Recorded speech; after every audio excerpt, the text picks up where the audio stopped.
নমস্কার, আমি সোমা দে। আমার চ্যানেলে সকলকে স্বাগত। আমি আজকে আপনাদের সামনে একদম দারুণ সুস্বাদু একটা ইউনিক রেসিপি করে দেখাচ্ছি। আপনারা তেলাপিয়া মাছের তেল ঝাল অনেকভাবেই খেয়েছেন, ঠিক এইভাবে একবার সম্পূর্ণ আমার রেসিপিটা ফলো করে দেখুন, খুবই সুস্বাদু লাগবে। তাহলে ভিডিওটা সম্পূর্ণ দেখে নেন। চলুন তাহলে রান্নাটা শুরু করে দিই। একদম দেশি তেলাপিয়া, সাইজগুলো খুব ভালো পাওয়া গেছে। প্রথমে ভালো করে ধুয়ে নিয়ে গাগুলো কাট করে নিয়েছি যাতে তেল মশলাটা ভালো ঢোকে। এর মধ্যে লবণ, হলুদ, একটু কাশ্মীরি লঙ্কার গুঁড়ো আর একটু লেবুর রস দিয়ে ভালো করে ম্যারিনেট করে ঘন্টাখানিক মতো রেখে দেব। লেবুর রসটা না দিলেও হয়, কিন্তু মাছের আষ্টে গন্ধটা চলে যায় লেবুর রসটা দিলে। আজকাল তেলাপিয়া অনেক রকমের বেরিয়ে গেছে, সেগুলো অবশ্য তেলাপিয়া নয়, বিভিন্ন রকম হাইব্রিড। যেহেতু এই তেলাপিয়া মাছটা খুব সুস্বাদু হয়, অনেক রকম হাইব্রিড মাছ বেরিয়ে গেছে, অবশ্যই সেগুলো কিন্তু অ্যাভয়েড করবেন। সেই তেলাপিয়া খাওয়া উচিত না। একমাত্র এই দেশি তেলাপিয়া, এরকম কালো রঙের হয় দেশি তেলাপিয়াগুলো, এইগুলোই খেতে হয়। লায়লান্টিকা বা মৌপিয়া যেসব মাছ বেরিয়েছে তেলাপিয়ার মতো দেখতে, মনোপিয়া, অনেক রকমের মাছ বেরিয়ে গেছে তেলাপিয়ার হাইব্রিড, সেগুলো কিন্তু অবশ্যই খাবেন না। ওগুলো থেকে অনেক রকমের রোগ ছড়ায়। এই হাইব্রিড মাছগুলো খেতে স্ট্রিক্টলি না করা হয়। এইভাবে ম্যারিনেট করে ঘন্টাখানিক রেখে দেব। কাঁচা লঙ্কা, সাদা সর্ষে, জিরে, কালো সর্ষে, একটু লবণ দিয়ে বাটলে সর্ষে তিতো লাগে না।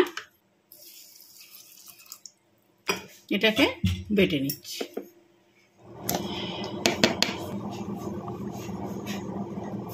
এটাকে যখন ব্যবহার করব আমি এটাকে ছেঁকে নিয়ে ব্যবহার করব, আর একটু জল মিশিয়ে পাতলা করে নিয়ে ছেঁকে নেব।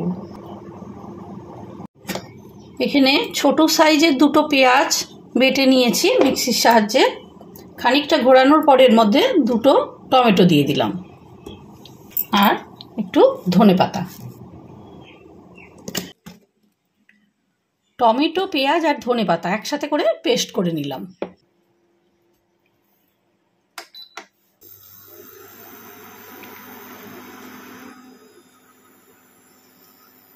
ওভেনের ওপর কড়াই বসিয়ে তেলটা গরম করে নিচ্ছি।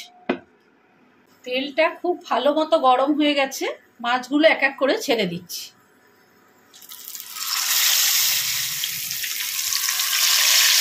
মাছগুলো প্রায় 1 ঘন্টা ম্যারিনেট করা ছিল।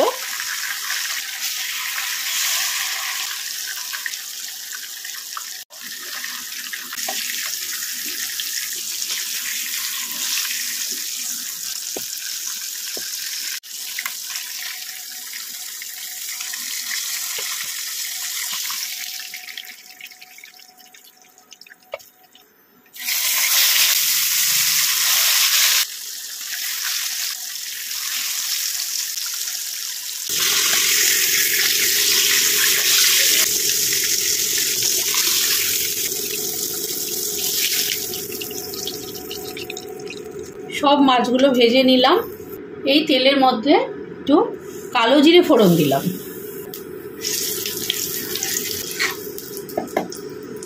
পেঁয়াজ, টমেটো, ধনেপাতা যে বাটাটা পেস্টটা করে রেখেছিলাম সেটা দিয়ে দিচ্ছি।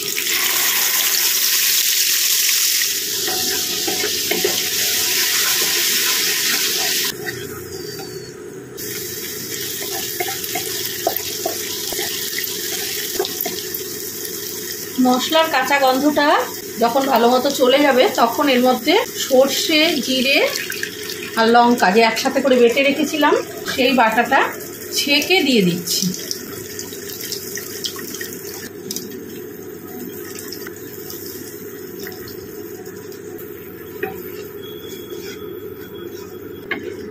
সর্ষের সাথে যে জিরেটা দিলাম, এই জিরেটা কিন্তু অবশ্যই কাঁচা জিরে দিয়ে বাটতে হবে, কোনো জিরের গুঁড়ো ইউজ করা যাবে না। এই যে ফ্লেভারটা, সেই ফ্লেভারটা তাহলে আসবে না। সর্ষের সাথে জিরে একসাথে বাটার ফলে এত সুন্দর একটা ফ্লেভার আসছে।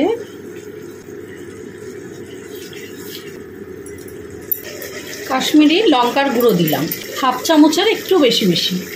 আর দিচ্ছি টক দই, বড় চামচের প্রায় 3 চামচ মতো টক দই দিলাম। টক দইটা ভালো মতো ফেটিয়ে নিয়ে দিতে হবে।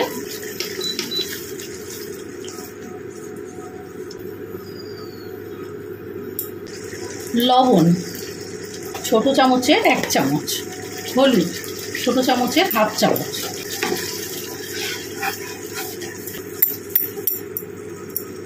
কোয়াটার চামচ চিনি, জাস্ট 1 চিমটি। এটা দই আর টমেটো দুটোই দেওয়া আছে বলে চিনিটুকু দিলাম ব্যালেন্স হওয়ার জন্য।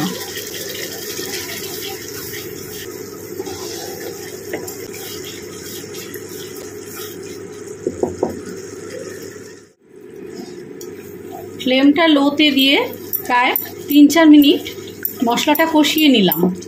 মশলাটা থেকে তেল ছেড়ে দিয়েছে, খুব সুন্দরভাবে মশলাটা কষানো হয়ে গেছে। এবার এর মধ্যে কিছু চেরা কাঁচা লঙ্কা দিয়ে দিলাম।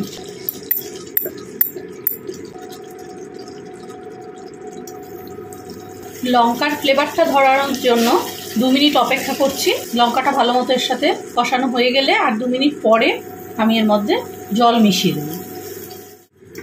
2 মিনিট পরে লঙ্কাগুলোর সাথে সুন্দরভাবে কষানোর পরে আর একটু এবার এর মধ্যে জল দিয়ে দিচ্ছি। কাঁচা লঙ্কার ফ্লেভারটাও খুব সুন্দরভাবে মশলার মধ্যে ধরে যাওয়ার জন্য আরও 2 মিনিট অপেক্ষা করলাম। এবার আমি এর মধ্যে জল দিয়ে দিলাম। মশলার বাটিটা ধুয়ে জলটা দিয়ে দিলাম।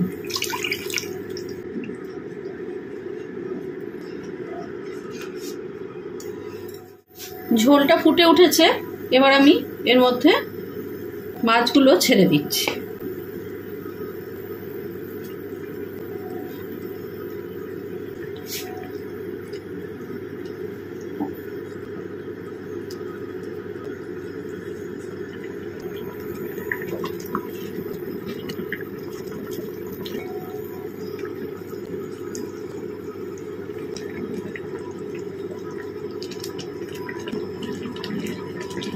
ওপর থেকে একটু লেবুর রস ছড়িয়ে দিলাম।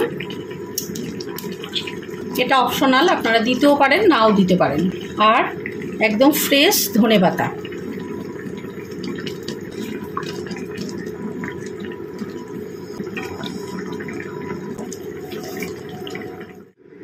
হয়ে গেছে মাছটা রান্না, আমি অফ করে দিচ্ছি।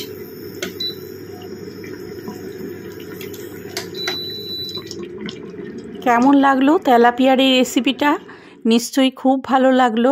এইভাবে তেলাপিয়া মাছের তেল ঝাল রান্না করুন, দারুণ লাগবে, খুবই সুস্বাদু হয়। অবশ্যই ঠিক যেভাবে করলাম বাড়িতে এইভাবে করেই একবার ট্রাই করুন। ভিডিওটা ভালো লাগলে অবশ্যই লাইক, শেয়ার, কমেন্ট করবেন। চ্যানেলে নতুন হয়ে থাকলে চ্যানেলটাকে সাবস্ক্রাইব করে আমার পাশে থাকবেন। সবাই খুব ভালো থাকবেন। নমস্কার।